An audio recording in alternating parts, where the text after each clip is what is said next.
Here we go. All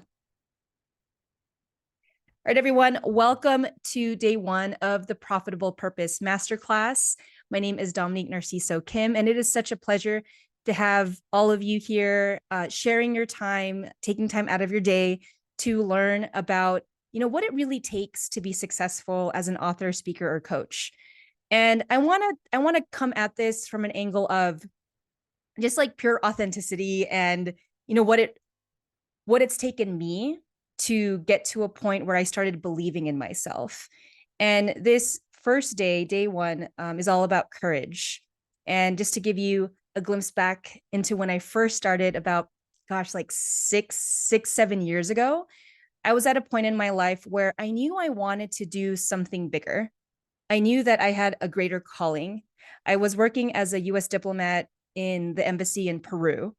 And I was living the life. Like I had studied my whole entire career to do an international relations work. Prior to working with the Department of State, I was a Peace Corps volunteer. So I thought my place in the world was to be of service internationally. And the more and more I worked and the more and more life happened, I got married, we had kids, and I had to start reassessing, what exactly does success mean to me? And because I had so many transitions in my life, my definition of success didn't transition with my transitions. I was still focused on achievement. I was focused on promotion. I was focused on titles. I was focused on what's going to get me that next opportunity where I can shine. I was in this trajectory where I thought that I needed to do X, Y, and Z to be successful. But I asked myself, when things were getting so crazy, like it's busy raising a family, living overseas, all of these things and moving to different countries. I'm like, what is it? What does success really mean to me now? And it was a hard question. I couldn't answer it. I couldn't answer it in one day. I couldn't answer it in 10 days. It was a process of unfolding and questioning everything I had been taught, which is challenging because as a high achiever, I'm like, put me in a class, I will get straight A's, I will study for the test, I will apply for all the internships, I will apply for all the whatever in order to advance. But then I started to ask myself, am I advancing in a way that feels aligned with myself? Am I advancing in alignment with the vision I have for my entire life, not just for my professional life? And I think that's where the shift happened, is when I asked myself, if I continue on this trajectory, am I going to be living the kind of life that I want, raising my kids the way that I want, being present for other things in my life other than my career?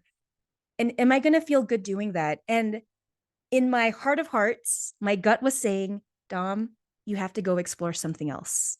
And that was a scare, like that voice that said, you got to explore something. I was like, oh, what do I do with that? Because I'm like, what else do I explore? I don't know. Like we live overseas. There's only a limited number of jobs that I can get. It's either I work for an embassy or I do volunteer work or I try to work for some international organization, but the paperwork is crazy, getting work permits, all of these things, and even knowing a language. So I'm like, well, and then I asked myself a different question. If I did something that I just really enjoyed doing, what would that be? And I went back in my life and I was thinking and pondering. I'm like, when was I happiest? When was I lit up? And for me, it was definitely the Peace Corps. I served as a Peace Corps volunteer in my early 20s. I went to Costa Rica for 2 years. I learned Spanish. I actually learned about International Women's Day as a Peace Corps volunteer. I didn't even know about it. And I ran a little, I remember in this little building that was like, kind of falling apart. I'm like, I'm going to do an International Women's Day event here. Little old me. I didn't even know Spanish that well. And I made these little flyers that say Dia de la Mujer Internacional. And I wrote down the times and I cut out. I remember I went to the internet cafe because I took a bus to the next city, went to the internet cafe, printed out some photos and wrote in my really bad Spanish what International Women's Day meant. And I had kind of like a mini exhibit in my town. It was 700 people, small town in Costa Rica. And I was sharing with them like, oh, like let's celebrate like International Women's Day. Like, what's that, Dom? And I just love the interaction. I love interacting with people and teaching and showing and demonstrating. And from there, I started to teach classes because as a high achiever, I'm like, give me a goal, I'll achieve it. And I started teaching people in my community, what's your goal here in the community? How do we achieve that together? What are your ideas? What do you want to see in the future? What do you want to see for your kids? What do you want to see for yourself? And I learned this way of thinking that was very possibility driven. It was all about how do we get ourselves from point A to the future that we desire?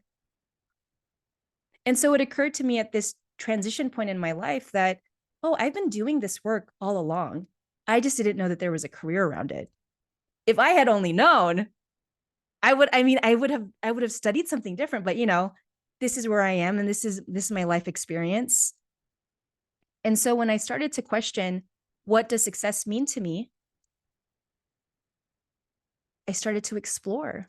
I started to gather ideas. I started to go to events like this. I'm like, let me go to some seminars. At the time, it was like all live seminars. So I'm like, let me go to this live seminar. I've never done this before. As an adult, as a professional, I'm like, let me go mingle with these different types of environments. I went into like these tech startup investing like circles, and I'm like, what is this? I went to personal development workshops. I went to conferences with like entrepreneurs, and my whole world opened up. I was like, whoa, who are these people and what are they doing? Like, they are so alive. They are so connected to their vision. They are so positive and at the same time practical. And I had been in really high level environments in Washington, D.C. when I was at Georgetown. And I remember the vibe there. And I remember being like, I want to be part of the change. I'm like, I don't know if I'm going to be part of the change in this way. But I remember feeling like I want to be part of the change, but I don't know what that's going to look like.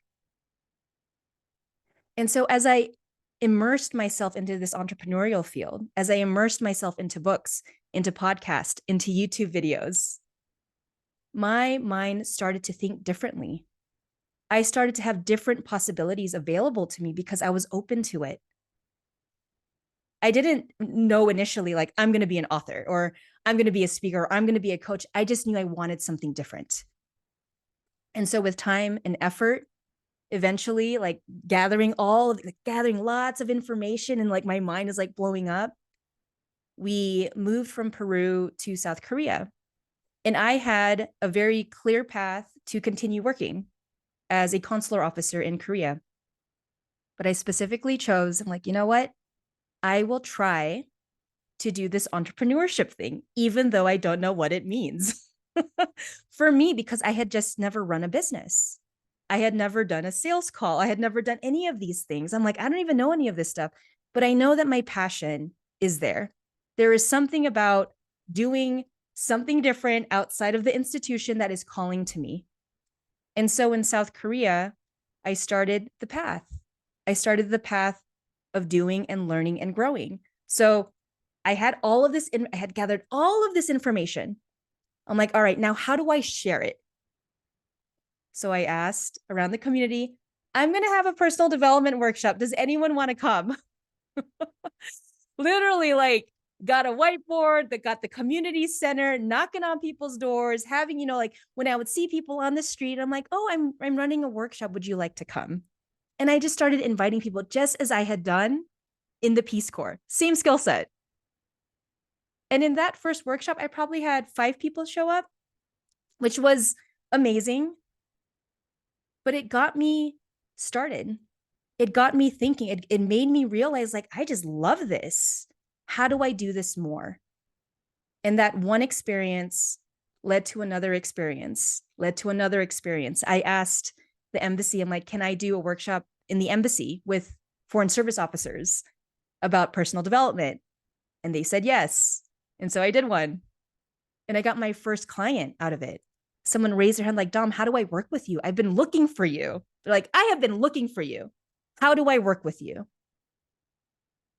And so I learned that it was a possibility for me as I took action, as I learned new concepts and new skills, and then I implemented. I took action because I needed to know. I'm an experiential learner. I need to know, is this going to work? And when it started working, I'm like, oh, this is crazy.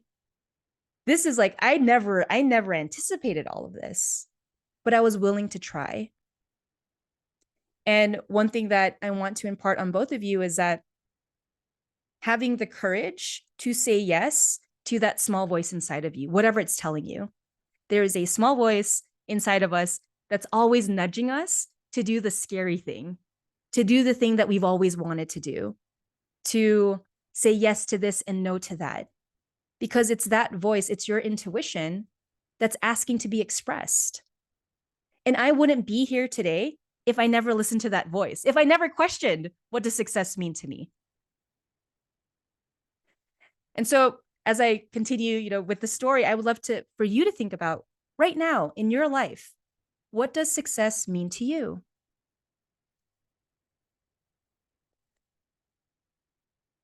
What does success mean to you? Or even writing that down in your journal. You don't have to have the answer right now, but to ponder about it. Because the way that you define success determines the kinds of choices you will make. The way that you define success will determine the choices you make. And so if you look at your definition of success and you're like, you know what? I don't know if I like this definition anymore. Let me change it. That's okay. Anyone that comes across my work and they're like, oh my gosh, Dom, how are you doing all this? Oh, I can't start. I'm like, you can totally start. Anyone can start. It's a decision. And it's also a decision to be courageous. We've all been courageous I know every time I talk to folks oh, where'd you go to college? Oh, what'd you do when you were younger? We were extremely courageous. You had to be. We didn't know any better. It's either you go for it or you don't. But something happens along the way in our adulthood where we start to get chipped at. People say oh, you can't do that. Or oh, that doesn't make sense. Oh, don't do that. But I want to tell you that same courageous person that you were back in the day, you're still that person, even more so now, because you have all of that experience. So much experience to share, so much wisdom to share. And so we'd love to know, Kirsten or Julie, if you want to type in the chat, what does success mean to you? Share with us a few of your thoughts, and we can just discuss it or converse about it. Or if you have any questions right now, we can stop right now, give you ladies the mic. Any questions or anything that has come up for you? This is as much as it is a masterclass, it's also a way for you to talk about these bigger life topics. Kirsten, you're totally smiling at me. I'm going to pick on you.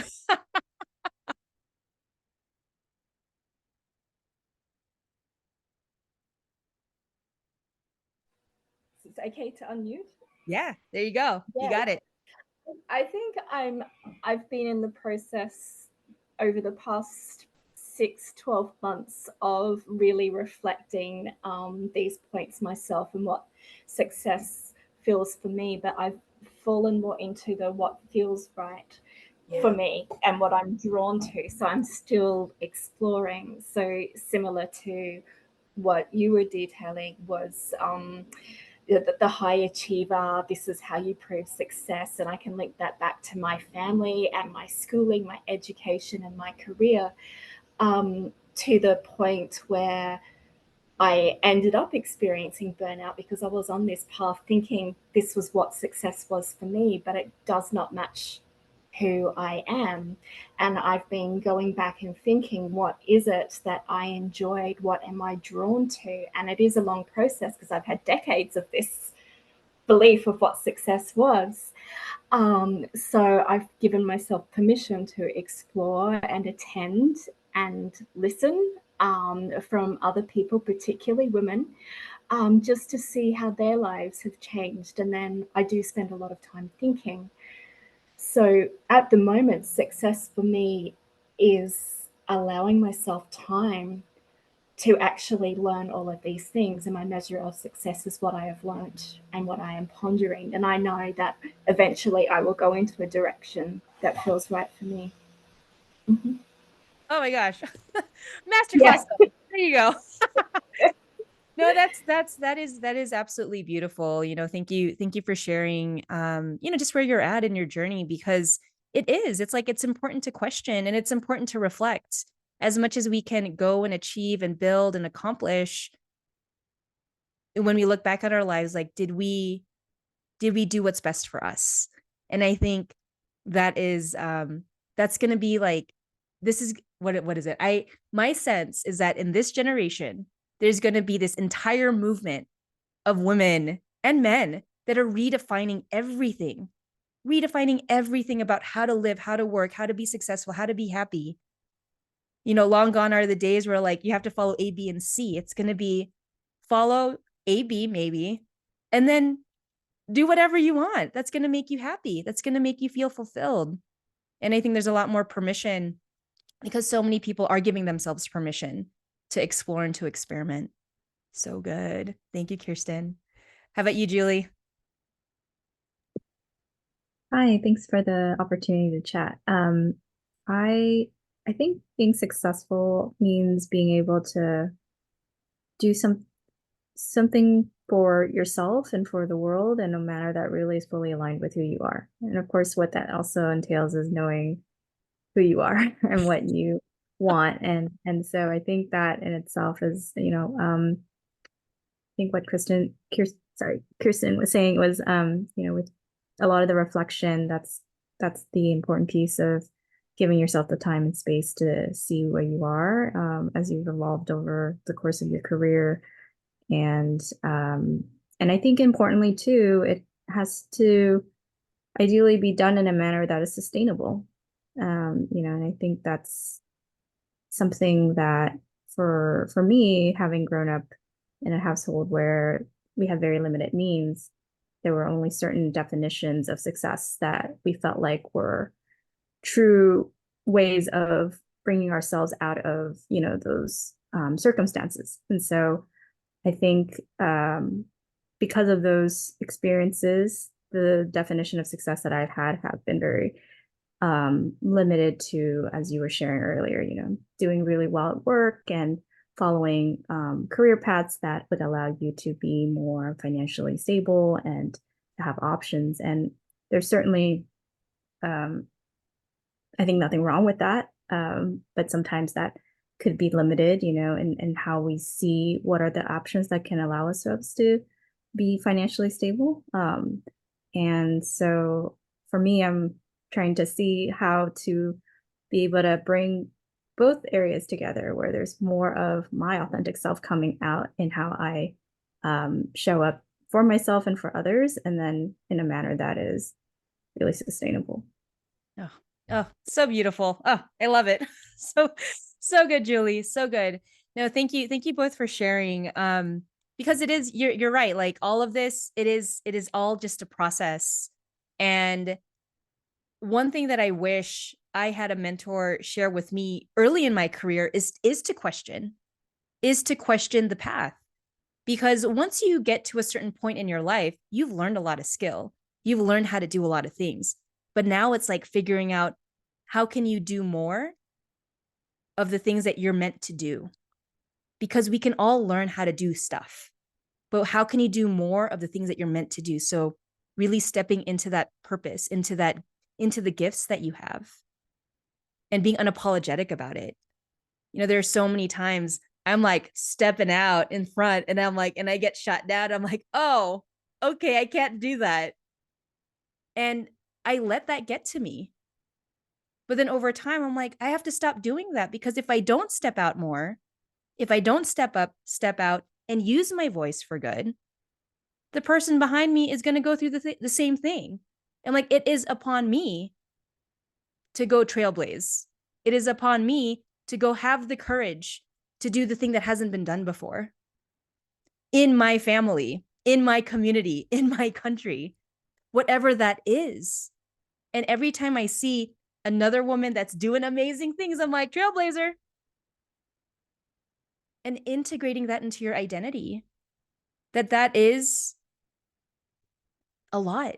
That's enough. And you work off that and you see, like, I've done so much. How can I help more people get successful in their own way? How can I support them? And how can I maintain my livelihood, but still support others? You know, and when you get into this purpose work, it's just like, it amplifies.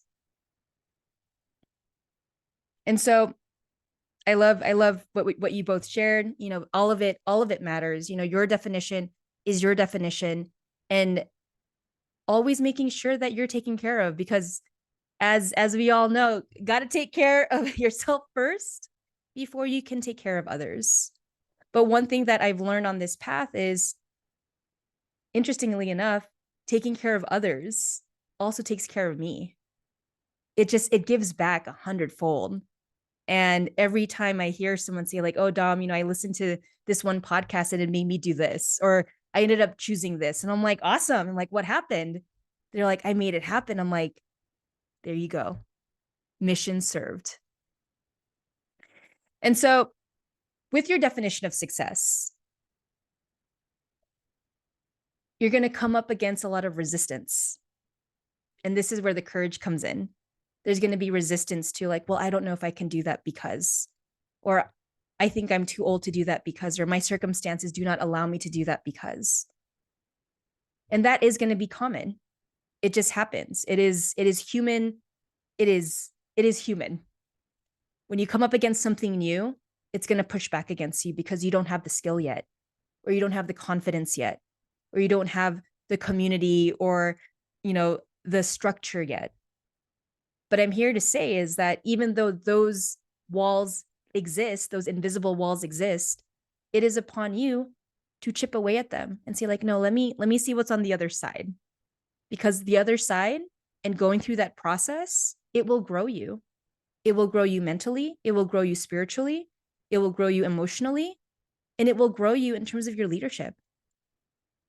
Every leader that I've come across, they've gone through hard things. They've done things that they didn't think that they could do themselves. And so, you know, pushing forward into building workshops, being more courageous, the pandemic hit, and I was like, oh my gosh, I can't do anything now. But I kept producing these little videos on Facebook, and I'm like, let me just keep doing these videos, and let me just keep podcasting. I was hosting like a podcast at the time, and still do a podcast. Let me just keep creating, even if it's not consistent, because I enjoy it and I like creating it. I'm creating and creating. The embassy comes back randomly, calls me on the phone, someone from public diplomacy, and's like, Dom, you know, pandemic's hitting here in Korea, and we need a speaker to talk about resilience to the frontline workers in Daegu. And I'm like, oh. And then in my head, I was like, oh, they're asking me to speak. I haven't spoken, let alone to an international audience, a foreign audience before. And so all of the emotion came up, like, oh my gosh, can I do this? And then the little voice inside says, like, Dom, just go do it. And I'm like, all right. I'm like, okay, I'll do it. And I just said yes to it. And that yes, that one yes, led to an entire year of workshops and seminars, in person and hybrid and online. Like, it gave me the runway to learn how to do this. And I'm so grateful that I kept at it, because it created opportunity for me to learn even more. And I learned the skill of speaking like this virtually for 2 hours straight. Like, I just learned it because I did it so often. And so for you, whatever it is that you want to learn, you want to grow into, you want to develop, you have to use the skill. Be it writing, be it speaking, be it teaching or coaching or consulting, you know, however you want to use your skill set, using it consistently, and then pushing yourself, like, right? Like, if you're going to run a 5K, And then you're like, okay, now I'm going to run a 10K. Now I'm going to run a 20K and then a marathon, or 20K is a marathon. My mind is still in US metrics, or I don't even know how to say it. But continuing to build your muscle for change. How can you use your voice in different ways? How can you use your ideas in different ways? And to practice that and to put it out in the world. That is the big barrier that many people face. How do you put yourself out there?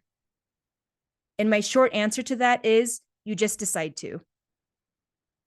You decide to write the blog or the article, post it on LinkedIn. You decide to write the post and you post it. You decide to write something and you send it to your friends. You decide to hold a workshop and you invite people. You decide to go call the conference and say, do you need any speakers? And you just do it. Because it is those types of actions that are elevating your identity and elevating your definition of success. You won't know what's on the other side until you ask for it. And a blessing in disguise as a woman living overseas, I have a same-sex spouse. We have kids, and I've had a lot of challenges trying to get work in different countries and trying to speak different languages. I'm like, you know what? If I don't ask, if I don't say yes to myself, I'm going to sit here feeling sorry for myself. I'm going to sit here in my own misery. And I knew that wasn't me. I knew that I'm here on this earth for more than that. And so for both of you, the question is, what courageous thoughts do you need to think first in order to take the action? What is something that you've wanted to do, you've wanted to try, you've wanted to experiment with, like that you wanted to have in your life, like have in your life experience? What is that? What is the thought that you need to think? And then that thought becomes action. It becomes a decision point. What action do you need to take to make that thought a reality? When I think of the word courage and boldness, I think about service. I think about, if I don't do this, how many people, or like if I don't continue doing this work, how many people will not be impacted? If I don't do this, how many people will I not be able to serve? And putting service at the forefront of my mission and my purpose has helped me push through the hard times, because there are so many times I'm like, I don't know if I want to do this. I don't know if I can put myself out there. And I hear this time and again with a lot of aspiring authors and speakers and teachers and entrepreneurs, like, I don't know if I can put myself out there. I'm like, this is the name of the game. This is it. Whether you're an entrepreneur or you're a professional, you got to put yourself out there. You have to be seen. You have to lead with your voice. You have to lead with your body. You have to lead by putting yourself out there, because if not, no one else is going to do it for you. And so I see, this time and place in history, the great opportunity for all of us to lead. And it doesn't take a lot of time. It doesn't take a lot of effort in the beginning. It just takes a decision, whether or not you're going to do it, whether or not you're going to show up in your purpose, and you're going to show up in a way that is challenging and exciting and adventurous to you. And so my next question is, what is a courageous thought that you need to think in order to take a new action, a different action, a bold action, a courageous action? What is something that you've always wanted to do, that you've always wanted to try out, that you haven't given yourself the time and space to do yet? And I'll take my sip of coffee.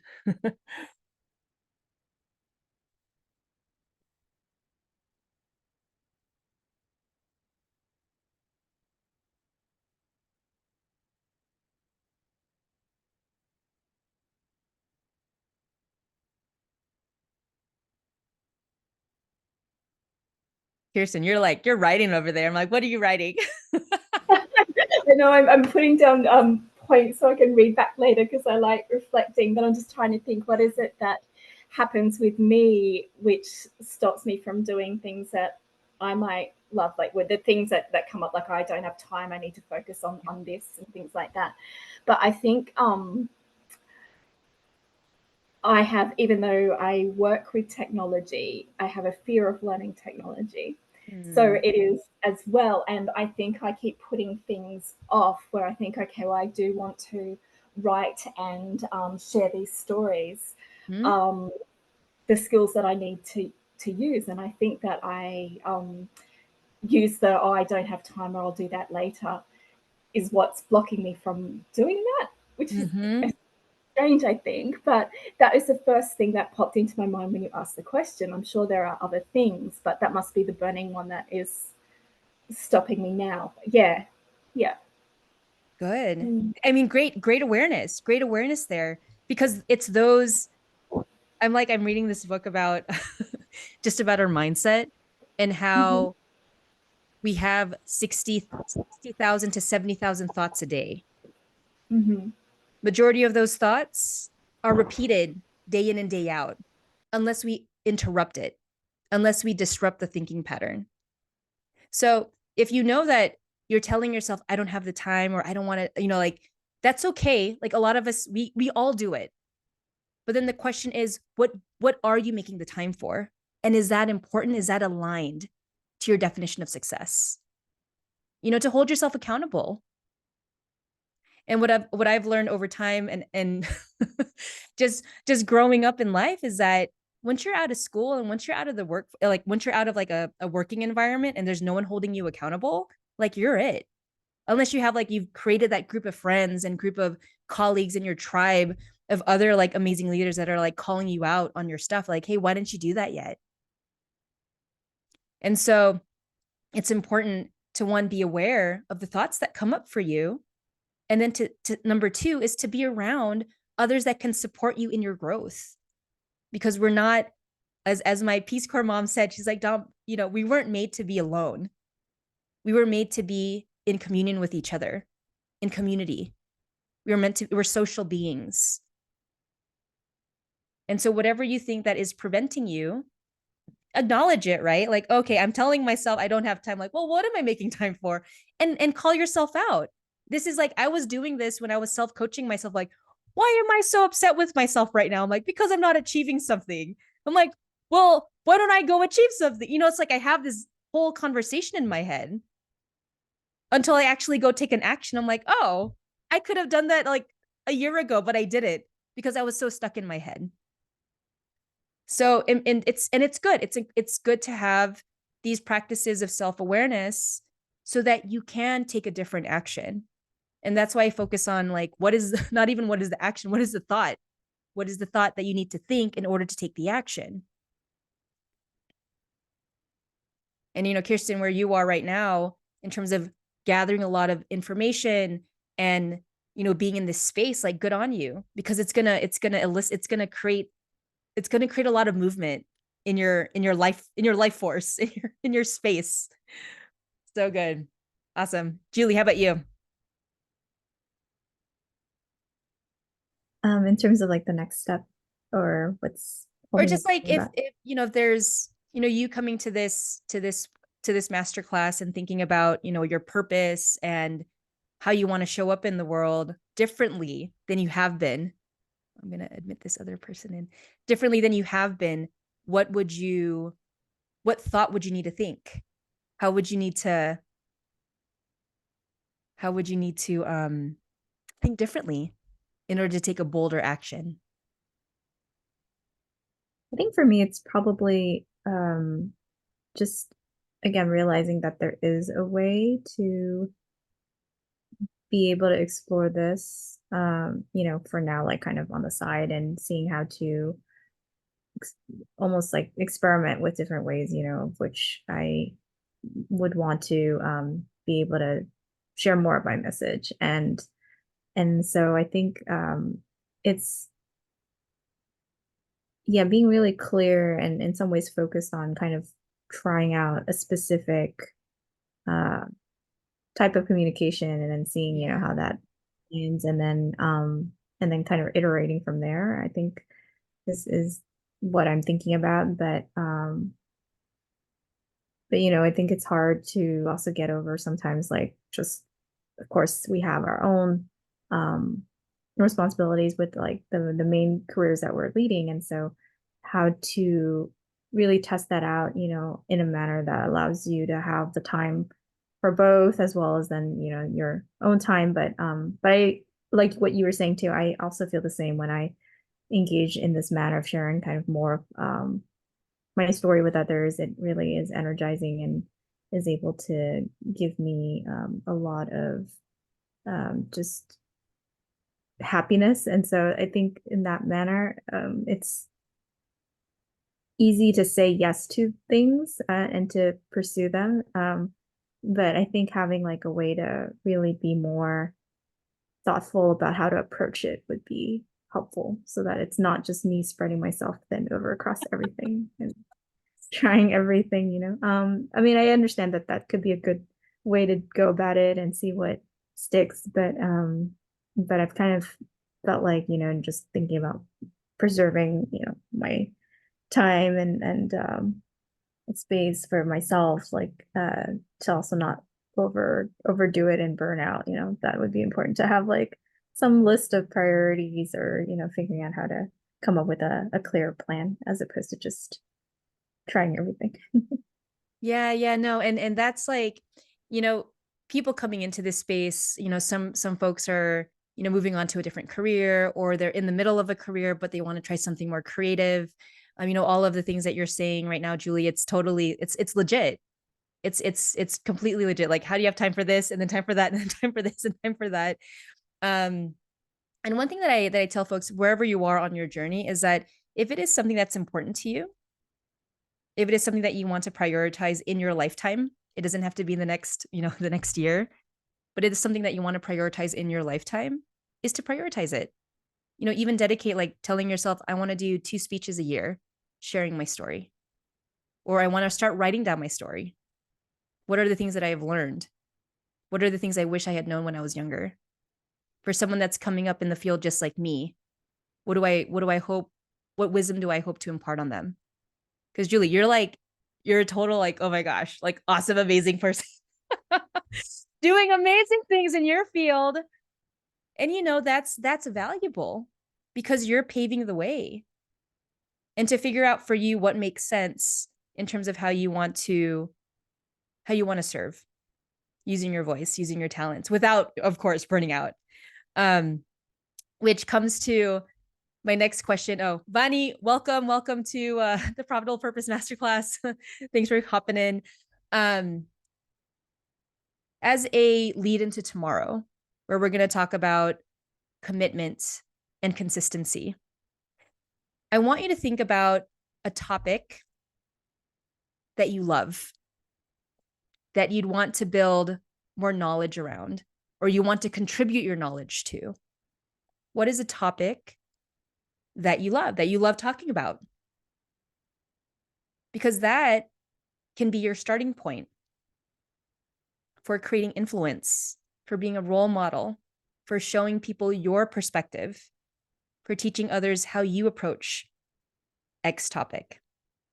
So think about a topic that really excites you, that really pulls you forward, and that you think you can stick to for a good long time, 5 years, 10, like something that you're just like, you're into, because that will allow you to have the sustainability and the endurance that is required to be in this kind of field, to be in this kind of work. Because if you don't love it, you'll be tired after like 6 months of doing it, like, I'm not going to do this anymore. But if you love the topic and you love the mission and you love the message that you're sharing with others and you're getting the feedback, it's worth it. Even if you're not getting paid for it in the beginning, or even if you don't ever get paid for it, there's people that always are sharing and mentoring and supporting and leading that we'll never know about, right? Because we're not in those spaces. And then there's people that say, like, let me put this information and what I've experienced out there into the world. Like we're in that time and space in human history where we're able to do that. You're able to like show people, these are the struggles that I've dealt with. This is what I did to overcome them. And you can too. Because we all need each other's help. We all need positive role models. We all need positive leaders. We all need people that look like us and that don't look like us. We need it all. We all have so much to what's the word? To contribute. And time and again, every time I do this work, every time I get on the mic, every time I create something, it is always coming back to me tenfold, sometimes 100-fold. Sometimes I will never know how it comes back, but I know that it's making a positive difference. So before we head off today, I would love to know if you want to write it in the chat or you want to share with me right now. Is there any topic that popped up for you? Like, gosh, if I were to like talk about a topic, what would I talk about? Or what would I like really dive into?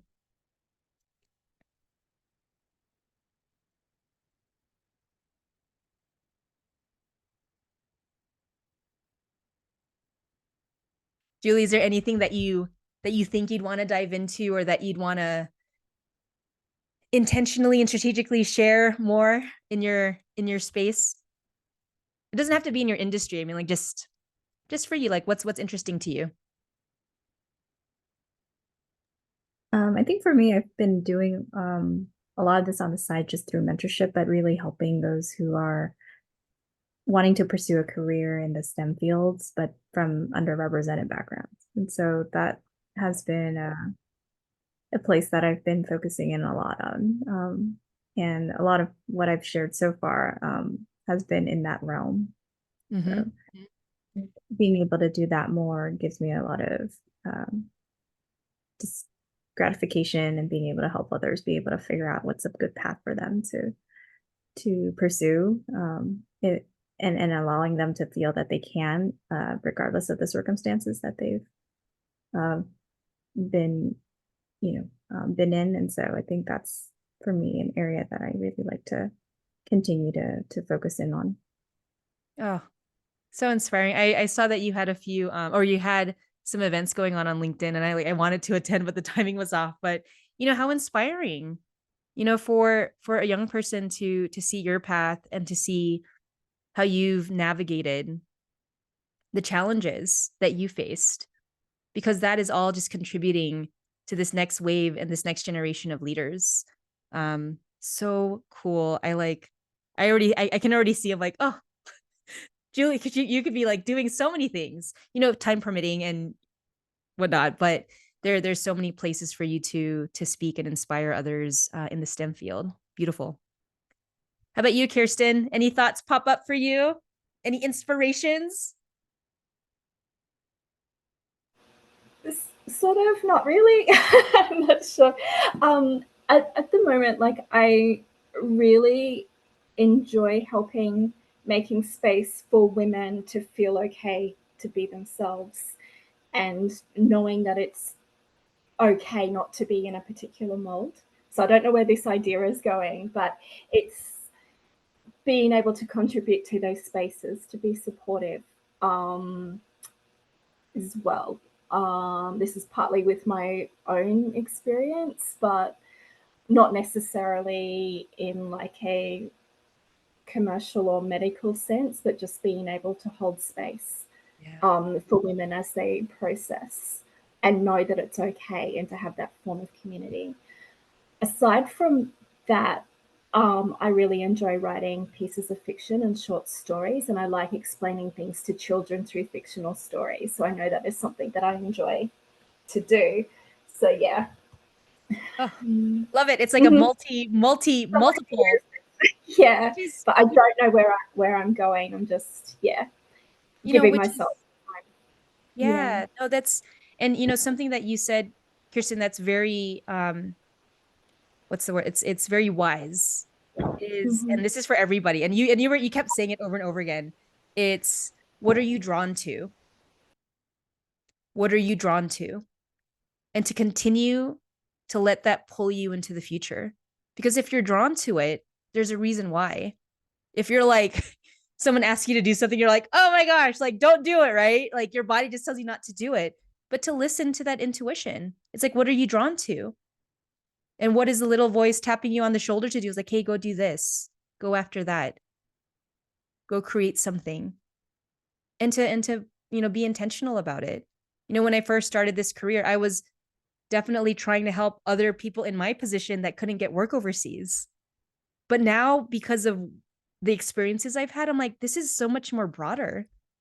There is a lot of women and men out there that want to share their story, that want to be creative, and that want to connect with other human beings. And I think this is just one of the best ways to do that is through this work, is to connect what you know and to create the things that you want to create.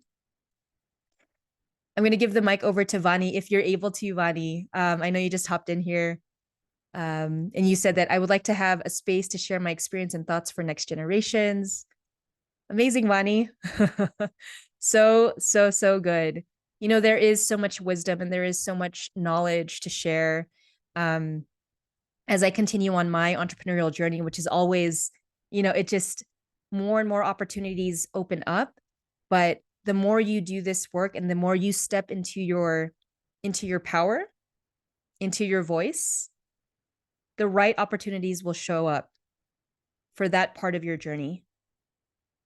After I did that 1 year of speaking engagement with the embassy, it made me even more bolder, more courageous to just ask for opportunities to speak with other companies. I ended up speaking for McKinsey and Company in Korea virtually for their women's leadership program. I spoke for Fulbright Scholars. I went to Georgetown and spoke at my alma mater to the executive MBAs on high performance. And it just keeps growing. The mission keeps growing the more and more you do it. I eventually wrote a book, again during the pandemic, to create structure around what I was teaching. And all of this, like you all are in careers or have had careers or you've been to school, like, you already have all the skills, not all the skills, but you have the basic skills to start.